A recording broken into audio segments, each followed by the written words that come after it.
guy that missed out winning that race by an inch or two, Ryan Blaney, the defending series champ.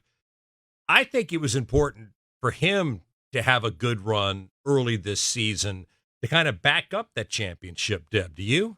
Yes, I do. I really felt like it was important for him to do that.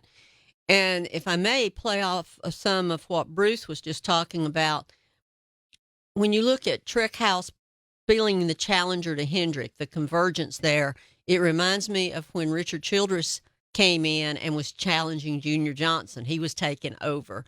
But the other thing, too, when you talk about Blaney, you're talking about the new Ford Mustang Dark Horse. You've got a new Camry SXE.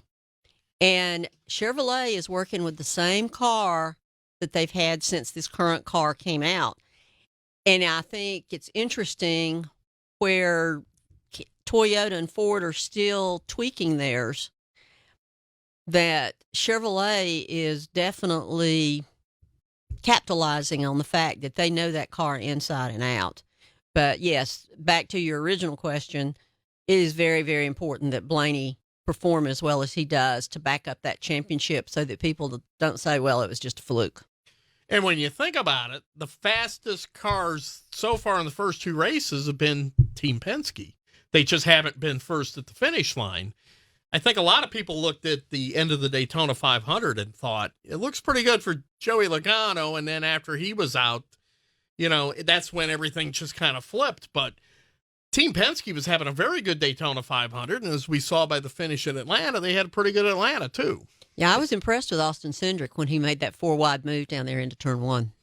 Yeah, and he's another guy that I don't know that he is necessarily in the hot seat, but I think he feels like this is a show and tell year. You agree? I do. And, the thing about Austin, he was so angry at the end of last year, at his season last year. And he has worked so hard during the off season, with exception of the time that he and his family went to visit his brother in Norway. He has run a schedule during the non-racing part of the season just as if he was racing, as far as training, time work on the sim and everything. So he was bound and determined that he was going to have a much, much better season this year than what he had last year. I think it's important for Austin to also show a lot of people out there that he earned that position at Team Penske. It was Roger Penske that picked him for that ride. It was not Tim Cindric, who's the president of the team.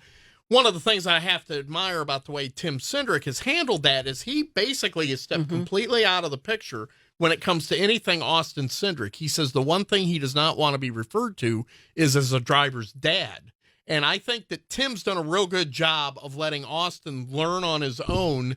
And the fact is, Austin was the driver that Roger Penske picked for that ride. It wasn't Tim Cindric maneuvering behind the scenes. So that's something that I think needs to really be pointed out.